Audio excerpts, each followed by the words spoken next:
드디어 야곱은 400명을 거느리고 자신을 맞으러 오는 에서와 마주치게 됩니다. 어제 야곱은 약복강에서 자신을 찾아와서 씨름을 걸어주시고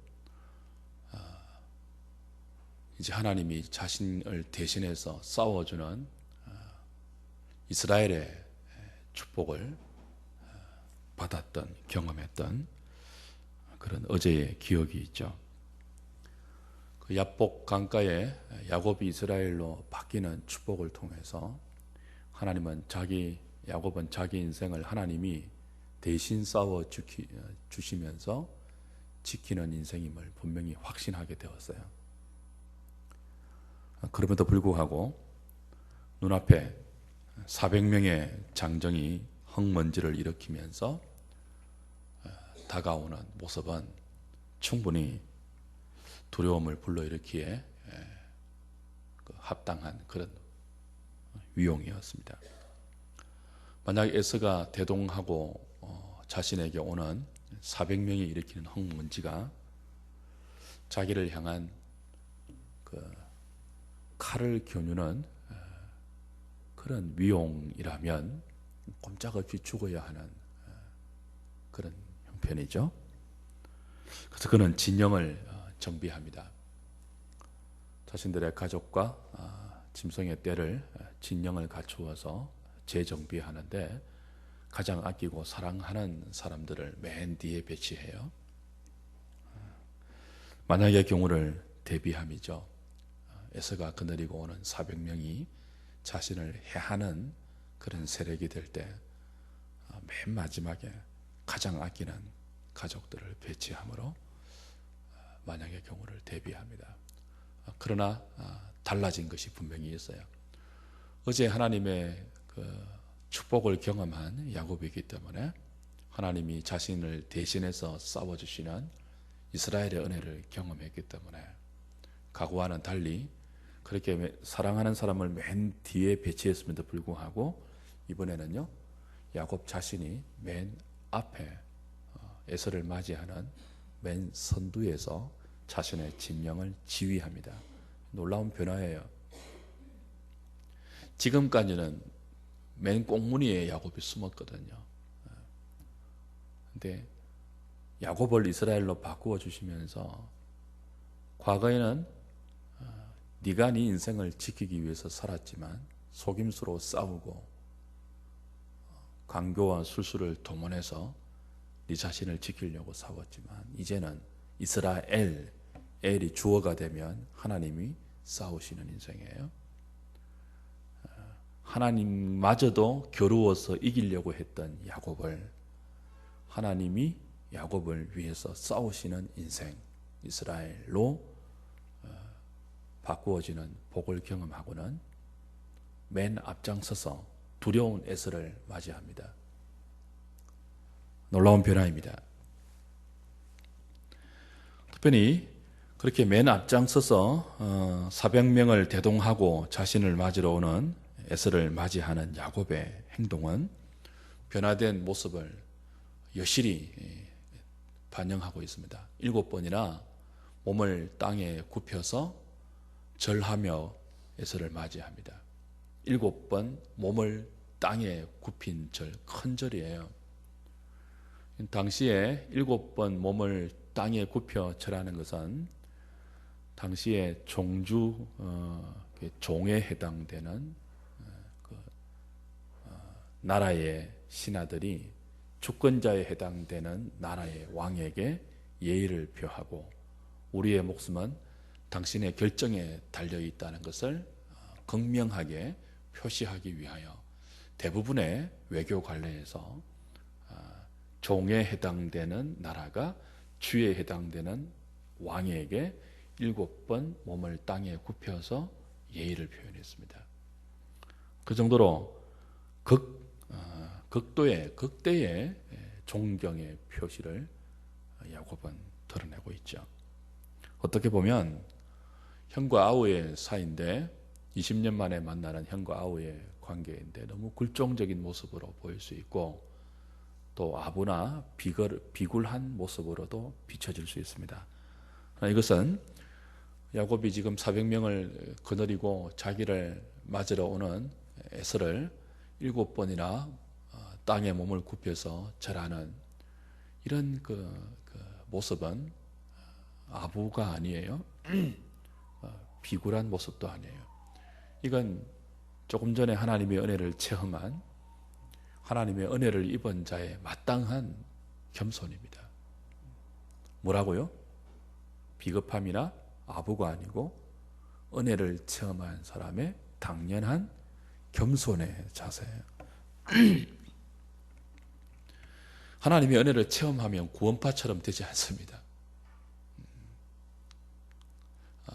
낯짝 두꺼운 사람이 되는 게 아니에요. 겸손해집니다.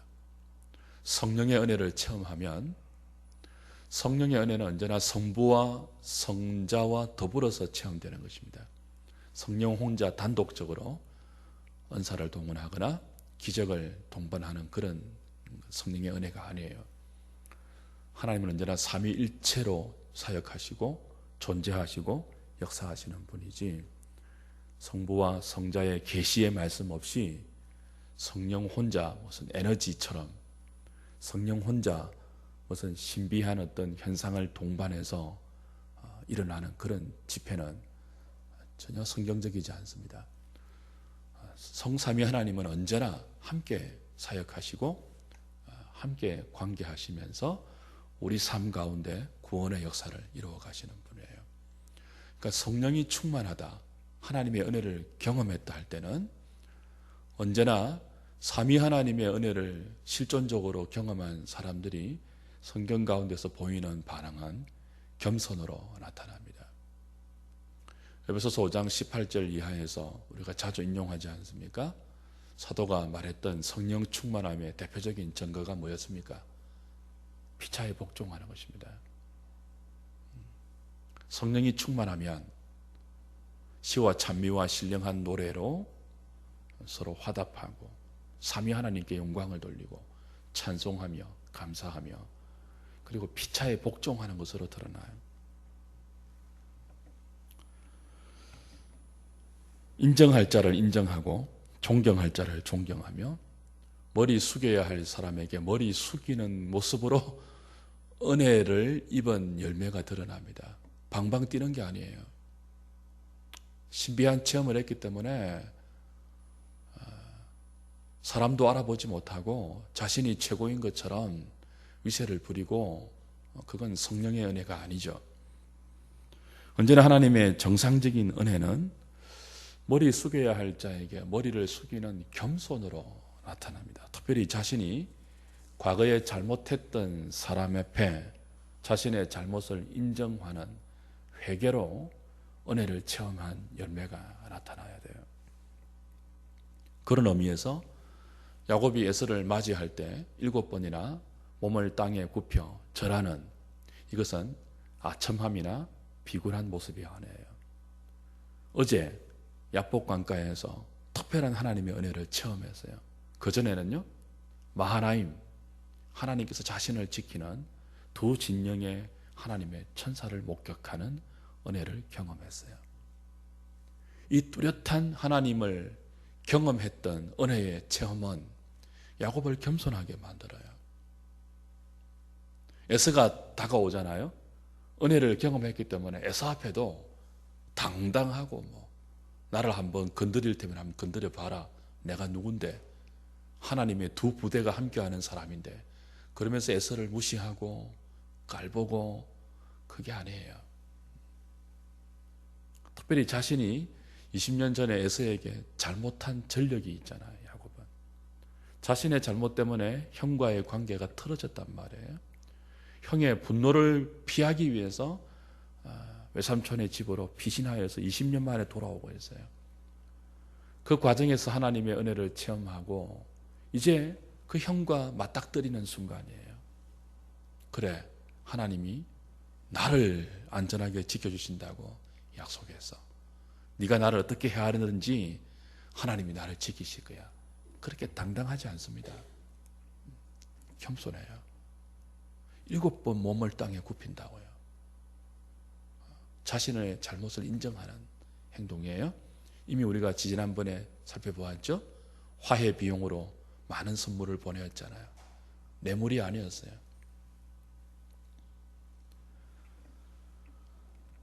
(20년) 전에 자신이 에서를 속이고 아버지 이삭을 속여서 아버지의 축복을 가로챘던 것을 진심으로 뉘우치고 인정하는 마음으로 형의 권위를 지금 인정해 주고 있는 것입니다. 아니, 형의 권위를 인정하는 정도가 아니고 형을 왕처럼 생각하면서 자신이 과거에 형에게 행했던 잘못은 마치 신하가 왕에게 반역하여 죽음을 기다려야 하는 중죄에 해당할 정도로 그런 잘못을 저질렀다는 것을, 이런 극도의 존경을 표하는 7번 몸을 땅에 굽혀서 절하는 모습을 통해서 진정으로 뉘우치고 있는 자신의 마음을 표현하고 있는 것이죠. 겸손입니다. 형에게 머리를 숙이는 것은 비굴함이 아닙니다. 아버지에게 머리를 숙이는 것은 아부가 아니에요. 인정해야 될 사람을 인정하는 것은 비겁한 것이 아닙니다. 정당한 거죠. 오히려 과거의 야곱이 아버지와 형의 권위를 인정하지 않았잖아요. 무엇을 세워서요? 신앙적인 명분을 세워서 인정하지 않았어요. 하나님은 나에게 장자권을 주었다. 내가 어머니에게 들었다. 기도하는 어머니에게 들었다. 신앙의 명분을 세워서 형의 권위, 아버지의 권위를 인정하지 않고 자신의 방법으로 장자권을 탈취했고 아버지의 축복권을 가로챘어요. 신앙의 명분으로 관계를 깨뜨렸어요. 그걸 이제 회복하고 있는 것입니다. 은혜를 체험하고. 은혜를 체험하고 보니까 브니엘, 하나님의 얼굴을 대면했잖아요. 야복강가에서 환도뼈를 맞고 하나님의 얼굴을 대면했단 말이에요. 하나님의 얼굴을 대면하고 보니까 야곱이 울면서 기도했잖아요. 하나님 앞에. 자신의 과거의 삶을 한순간에 깨달은 거죠. 형의 권위도 인정하지 않고 아버지의 권위도 인정하지 않고, 비록 형이 불신자라 할지라도, 비록 나는 하나님께 택함을 입은 신령한 믿음의 사람이라 할지라도, 그래도 하나님께서 주권적으로 부여하신 가족의 질서, 형의 권위, 아버지가 나이가 많아서 눈이 어두워 잘 보지 못하는 것들을 신앙적인 명분을 세워서 이 아버지가 늙어서 축복도 지금 잘못하려고 하는구나. 망령난가 아니야? 그래서 자기의 방식으로 축복권을 가로채버렸어요. 그건 하나님께서 부여하신 인정해야 할 아버지의 권위, 형의 권위를 인정하지 않는 무서운 교만이었습니다. 그 무서운 교만이 20년을 돌아오면서 깨트려지고 있는 거죠. 20년의 연단을 통해서 야복강가에서 하나님의 얼굴을 대면하는 브니엘의 축복을 경험하고 나서 야곱이 이스라엘로 변화되는 하나님의 놀라운 그런 간섭을 경험하고 나서 처절하게 깨닫고 있는 거예요. 그 깨달음을 이 행동으로 표현하는 거죠. 몸을 땅에 7번 굽혀 형을 맞이하고 있습니다. 경배하고 있어요. 신하가 왕에게 온갖 합당한 예우의 모습을 갖추어서 그 앞에 깍듯이 공손하게 예를 갖추는 것처럼, 왜 야곱이 지금 에서를 맞이할 때 그렇게 깍듯한 예를 보이고 있습니까? 단순히 살기 위해서가 아니에요. 뉘우치고 있는 거죠. 이것은 10절과 11절에 에서가 야곱이 보내었던 선물을 거절하잖아요. 나도 보자고, 나에게도 충분한 소유가 있기 때문에 야곱아, 내가 네가 보내는 그 선물을 받지 않아도 된다 라고 거절했을 때 야곱이 아닙니다. 이건 받아야 됩니다. 이건 나의 예물입니다 라고 재차 이 선물 받기를 강권하거든요. 그때 야곱의 표현에서 7번 몸을 땅에 굽혀 에서에게 절했던 이것이 아첨이나 아부나 비급한 행동이 아니고 뉘우치는 진정한 자신의 겸손한 모습인 것을 반정해주는, 입증해주는 야곱의 표현이 나와요. 10절에 보시면 9절에서 에서가 이르되 내 동생아 내게 있는 것이 족하니 내 소유는 내게 두라. 앞에 우리가 이미 화해의 비용으로 야곱이 보내었던 엄청난 그죠? 짐승들을 확인했죠. 이제 그게 뭐냐라고 물으니까 내가 형께 은혜를 잊기 위해서 보낸 나의 예물입니다. 그러거든요. 나의 선물입니다. 그랬거든요. 그러니까 이제 에서가 나 이거 안 받아도 된다. 나 이거 없어도 충분히 먹고 살 만큼 부자다. 완곡하게 거절을 해요. 그러니까 야곱이 뭐라고 합니까? 10절에 그렇지 않습니다. 형님의 눈앞에서 은혜를 입어 싸우면 청하건대 내 손에서 이 예물을 받으소서. 그래요. 예물을 받으소서. 그래요. 예물이라는 단어를 써서요. 이건 이미 우리가 32장 13절에서 확인했죠. 야곱이 거기서 밤을 지새고 그 소유 중에서 형 에서를 위하여 예물을 택하니라고 했어요. 지금 오늘 본문 10절에도 예물이라고 표현해요. 이 단어가 어떤 단어였다고요? 민하라는 단어였어요. 어떤 때 쓰는 단어였죠? 이스라엘 백성이 나중에 하나님 앞에 자신의 죄를 깨닫고, 그죠? 자신의 죄를 회개하는 마음으로 하나님께 제사를 드릴 때 그 제물을 뭐라고 부른다고요? 민하라고 불러요. 예물이라고 불러요. 그 이스라엘 백성들이 자신의 죄를 깨닫고 그 죄에 해당되는 예물을 하나님 앞에 믿음으로 바칠 때 그게 민하예요. 민하, 예물. 그러니까 야곱의 마음에는 에서를 위해서 단순히 뇌물이 아니고 보낸 이 야곱의 선물이 뭐예요? 민하, 예물이에요. 예물. 이스라엘 백성이 자신의 죄를 깨닫고 그 죄를 용서받기 위하여 하나님께 예물을 드렸을 때의 그 마음처럼 지금 야곱이 20년 전에 자신의 행동을 철저하게 뉘우치고 있는 것입니다. 그걸 용서를 비는 마음으로 형에게 엄청난 재산을 예물로 드렸던 거예요. 그 형이 거절하니까 뭐라고 합니까? 11절에 재차 강권을 하죠. 11절 같이 읽읍시다. 시작.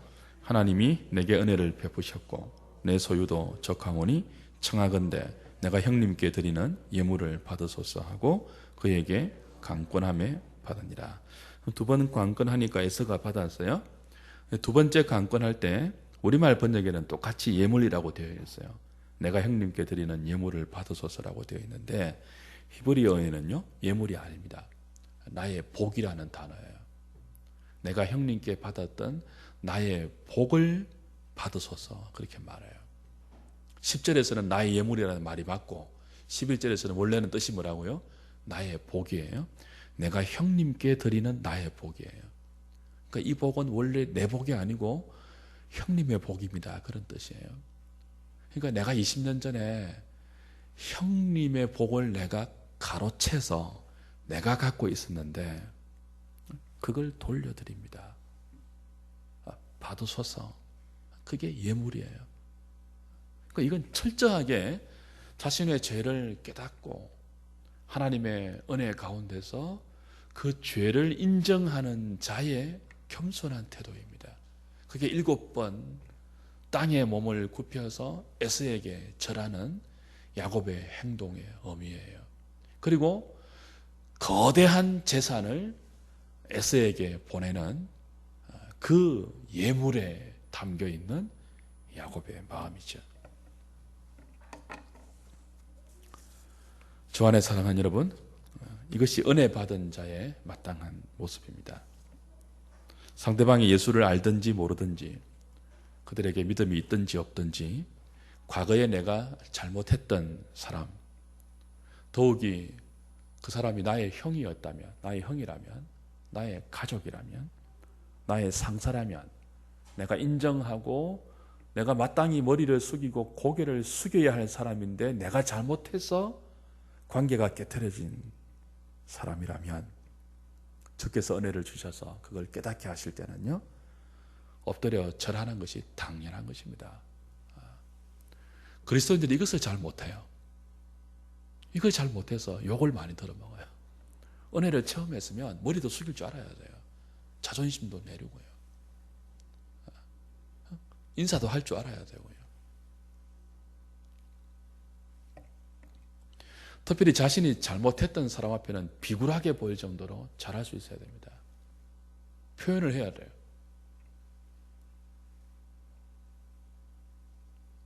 고개 숙이고 인사하고 엎드려 절하는 것, 그것이 간밤에 야곱이 하나님의 은혜를 경험한 것이 가짜가 아니고 진짜였다는 참된 증거입니다. 그렇게 할 때 정말 싸워야 할 대상과 치열하게 싸울 수 있습니다. 그렇게 할 때 진실되게 겸손하게 돌아올 때 정말 집중해야 할 것에 집중할 수 있어요. 에서는 싸워야 할 대상이 아닙니다. 에서는 경쟁의 대상이 아니에요. 에서는 형입니다.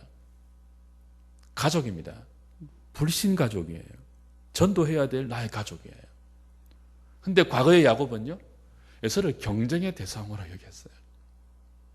신앙의 명분을 세워서 속이고 다투어서라도 이겨야 할 대상으로 여겼다고요. 하나님이 부여하신 형의 권위도 인정하지 않았어요.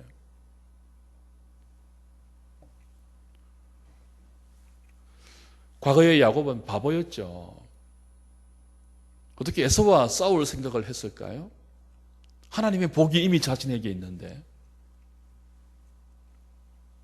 속임수까지 동원하고 거짓말까지 동원해서 어떻게 형과 이웃인 에서와 경쟁하는 생각을 했던가요? 바보이죠. 그 바보가 은혜 가운데 돌아오고 있는 것입니다. 제정신으로 돌아오고 있는 거예요. 아, 형과의 관계는 싸워야 할 관계가 아니구나. 싸워서라도 내 것을 지켜야 할 그런 관계가 아니구나. 이 사람 믿음도 없는 사람인데, 나와 가치관이 다른 사람인데 무시해야 될 사람이 아니구나. 전도해야 될 대상자이구나. 내가 오히려 인정해주고 머리를 숙이고 공경하면서 하나님이 내게 주신 그 은혜를 형에게 흘려보내어서 전도해야 될 대상이구나. 그런 자리로 야곱은 은혜 가운데 돌아가고 있는 것입니다. 이때 놀라운 일이 일어나죠. 야곱의 마음에 그런 변화가 생기잖아요. 야곱에서 이스라엘로 변화되는 복과 은혜를 경험했잖아요. 야곱이 이스라엘로 변화되니까요, 하나님이 야곱을 이스라엘로 변화시키시니까요, 누구도 변하고 있다고요? 에서도 변하고 있습니다. 이 놀라운 일이에요. 하나님이 하시는 일들이 이런 일들이에요. 에서가 400명을 데리고 야곱을 맞이하러 왔습니다. 그런 에서가 야곱이 자신에게 7번 몸을 땅에 굽혀서 인사하고 절하고 경배하는 모습을 보면서 어떻게 해요? 에서가 막 달려와요. 그리고 목을 어긋나게 끌어안고 입을 맞추고 뭐합니까? 울어요. 울어. 운다고요. 여러분 생각을 해보세요. 에서가 400명을 대동하고 지금 야곱을 만나러 왔습니다. 왜 400명 데리러 왔을까요? 400명 앞에서 우는 거 보여주려고 그랬을까요? 400명 앞에서 형제가 그렇게 극적으로 상봉하면서 막 이상가족 찾기 하는 거, 그거 보여주려고 데리고 오는 거 아니거든요.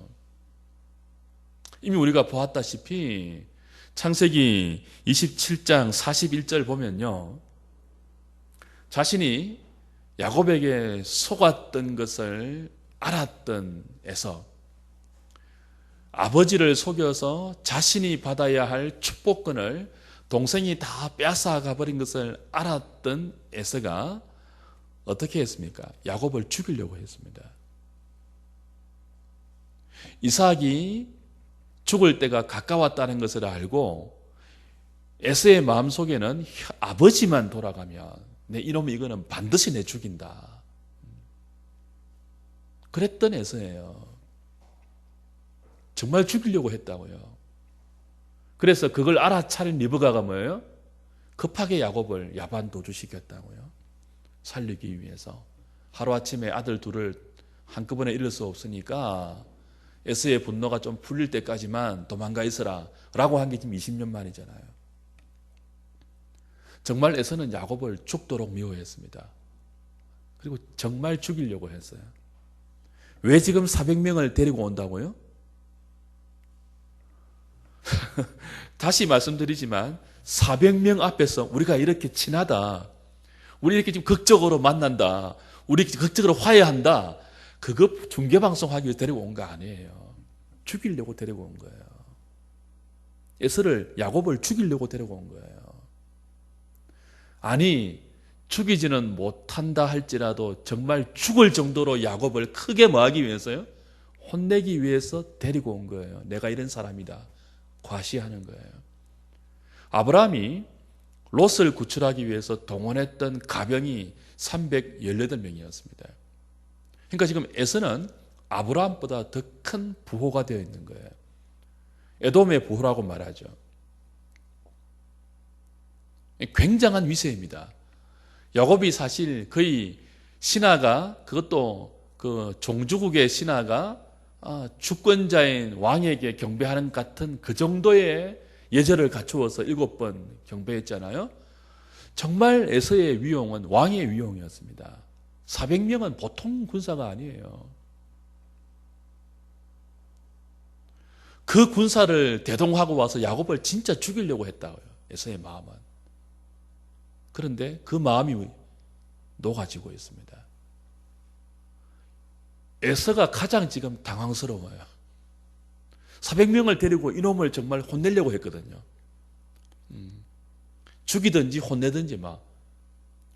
그러려고 했는데 자기도 믿지 못할 일이 자기 안에서 일어나는 거예요.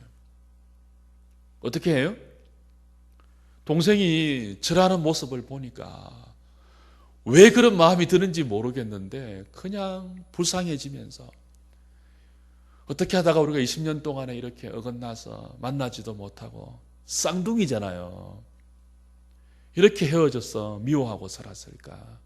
그런 마음 들면서 막 벗은발로 뛰어가서 안고 웁니다.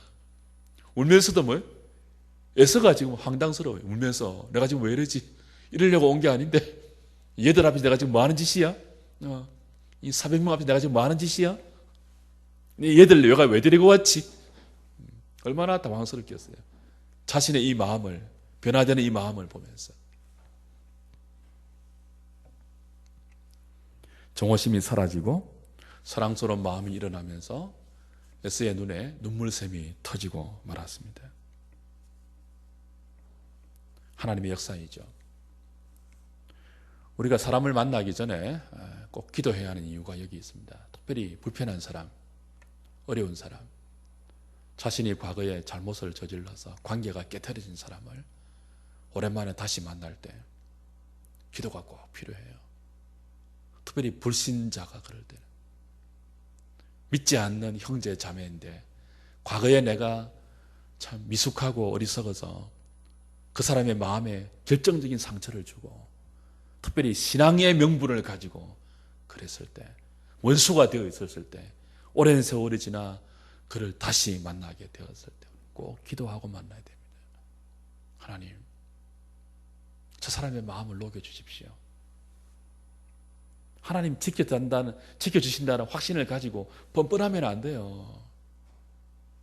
하나님, 과거에 내가 잘못했는데 나의 잘못 때문에 이 사람의 마음이 돌같이 굳어졌고 나를 향한 미움과 정오심을 키워온 세월을 내가 압니다.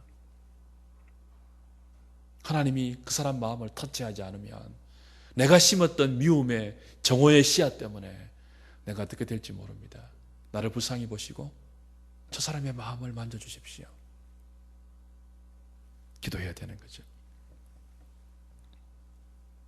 그의 죄성을 눌러주시고 나를 향한 타오르는 적개심을 누구를 떨어주시고 선한 마음을 주시옵소서.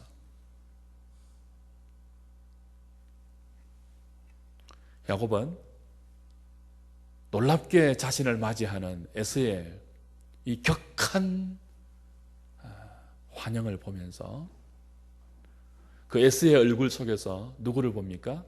하나님의 얼굴을 봅니다. 다시 10절 보십시오. 야곱이 이르되 그렇지 아니하니이다. 내가 형님의 눈앞에서 은혜를 입었사오면 청하건대 내 손에서 이 예물을 받으소서. 내가 형님의 얼굴을 배운 적 뭐라고요?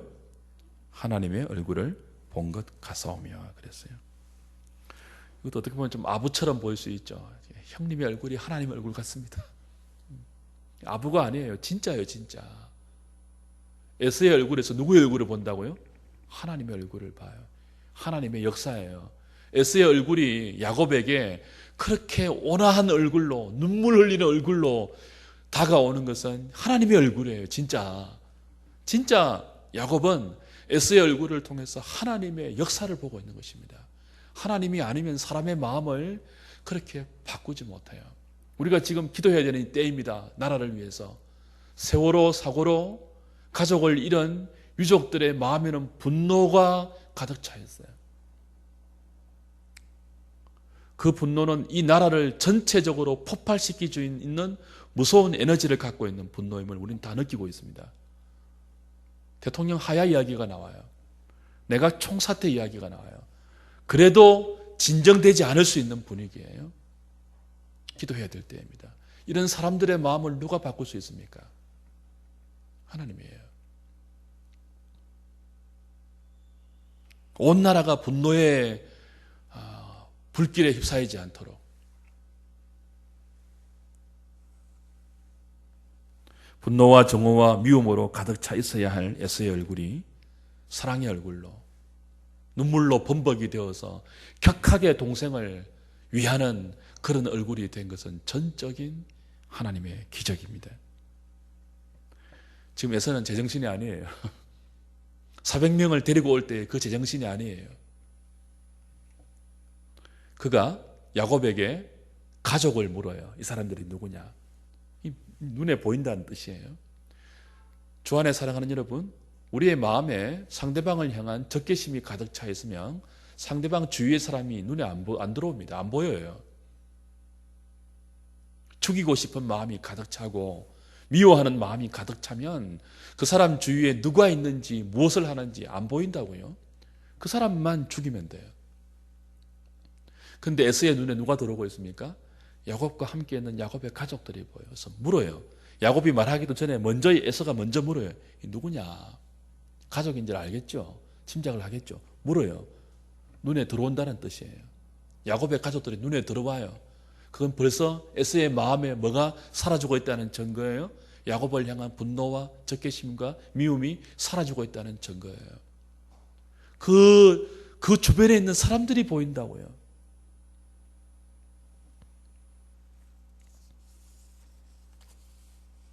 그의 입을 통해서 야곱이 보낸 선물이 다 필요 없다는 그런 놀라운 말도 흘러나오고 있잖아요. 에서의 눈에 야곱의 가족이 보이고 눈물도 터져나오고 에서의 입에서 동생아라는 말도 터져나오고 네가 보낸 선물 이제 필요 없어 그런 말도 나오고 정말 있을 수 없는 말과 행동과 얼굴의 모양이 에서를 통해서 일어나고 있는 거죠. 기적입니다. 기적. 주 안에 사랑하는 여러분, 저와 여러분들의 인간관계 속에서도 이런 은혜가 있으면 좋겠어요. 특별히 풀리지 않는 관계로 고통당하는 분이 있습니까? 기도하십시오. 이 밤에 기도하십시오. 특별히 가족 가운데서.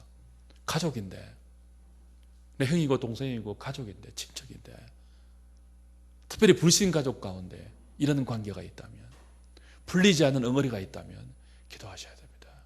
하나님의 은혜 아니면은 이 사이를 풀 수 있는 방법이 없습니다.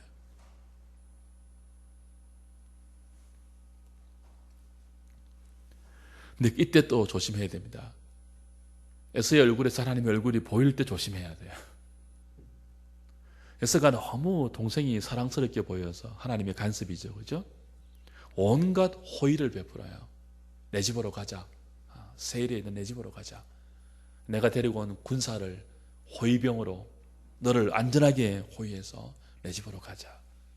제안을 해요. 그때 야곱이 어떻게 합니까?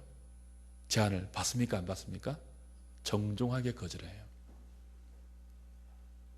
그러니까 에서가 그러면은 내 군사 몇 명이라도 남겨줄게 라고 해도 그것조차도 거절해요. 합당한 이유를 대어서 거절하죠. 그리고 헤어집니다. 이게 참 야곱이 잘한 거예요. 에서가 하나님의 은혜 가운데 하나님의 얼굴을 하면서 자기를 맞이하고 있잖아요. 상상할 수 없는 호의를 베풀고 있잖아요. 눈물을 흘리고 있잖아요. 가족에 묻잖아요. 그리고 내 집으로 가자고 하잖아요. 내가 다 호의해 줄게 라고 하잖아요. 나와 함께 살자는 뜻이거든요. 우리 집에 잠시 들렀다 가라 이게 아니거든요. 20년 동안 헤어졌는데 동생아 이제부터는 같이 살자. 그 뜻이거든요. 내가 다 책임질게 그 뜻이에요. 그때 야곱은 정중하게 거절한다고요. 왜 거절할까요? 왜냐하면 이건 일시적인 것이거든요. 에서의 본 모습이 아니에요. 에서의 본 마음이 아니에요. 하나님의 간섭 가운데 지금 에서가 제정신이 아닌 거예요. 제정신으로 돌아오면요, 다시 400명 거느리고 오는 그때의 마음이 언제든지 될 수 있습니다. 야곱이 그걸 알고 있는 거예요. 지금 이것은 하나님의 기적입니다. 하나님의 특별한 간섭이에요. 에서의 마음을 변화시키는 것. 아직 불신자잖아요, 에서가. 그죠? 하나님 모르는 사람이에요. 아직 믿음으로 하나님 영접한 경험이 없는 사람이에요. 마음의 영적인 체험이 없는 사람이에요. 그런 그가 특별한 하나님의 간섭으로 야곱과 정말 극적인 화해를 일구어내고 있습니다. 이건 누구의 작품이라고요? 하나님의 작품이에요. 하나님의 특별한 간섭이란 말이죠. 그러나 하나님의 그 특별한 간섭이 사라질 때 언제든지 에서는 뭐예요? 27장에 야곱을 죽이려고 했던 그때의 에서로 돌아갈 수 있습니다.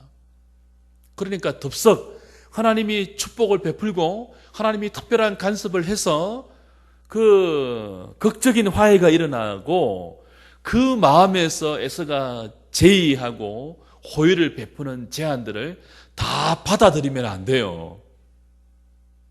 다 받아들여서 그가 제안하는 대로 내 인생을 그에게 맡겨버리면 낭패가 일어날 수 있죠. 언제 변할지 모르기 때문에.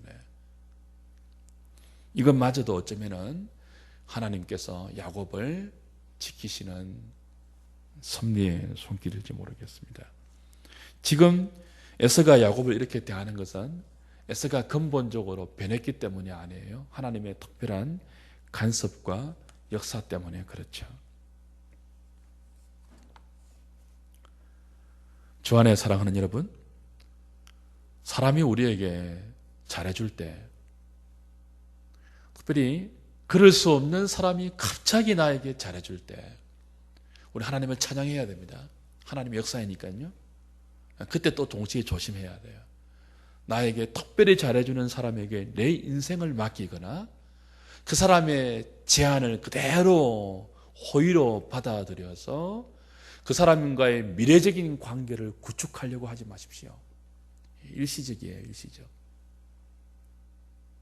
에서의 제안을 고지 그대로 다 믿으면 안 됩니다. 불신자가 특별히 갑자기 잘해줄 때 이런 2차적인 그걸 조심해야 돼요. 우리가 변하지 않는 분은 하나님뿐인 것을 알아야 합니다. 사람은 언제나 변해요. 어제의 뭐예요? 동지가 오늘의 원수가 될 수 있고요.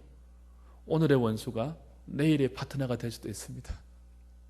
사람은 온전히 신뢰할 대상이 아니에요. 그래서 그가 제시하는 솔깃한 제안을 그의 얼굴이 하나님의 얼굴처럼 보인다고 다 받아들이면 안 돼요. 오늘 야곱은 에서의 제안을 정중히 거절합니다. 뭘 의미하는 거죠? 우리가 끝까지 우리 인생을 전적으로 맡겨야 할 대상은 에서를 변화시킨 하나님밖에 없다는 거죠. 에서의 마음을 변화시킨 하나님밖에 없어요. 사람을 의지하지 맙시다. 그 사람이 나에게 잘해줄 때라도 그 사람을 의지하지 맙시다. 그 사람을 통해서 나에게 놀라운 역사를 허락하고 있는 하나님만 의지하는 저와 여러분 될 수 있기를 주의 이름으로 축복합니다.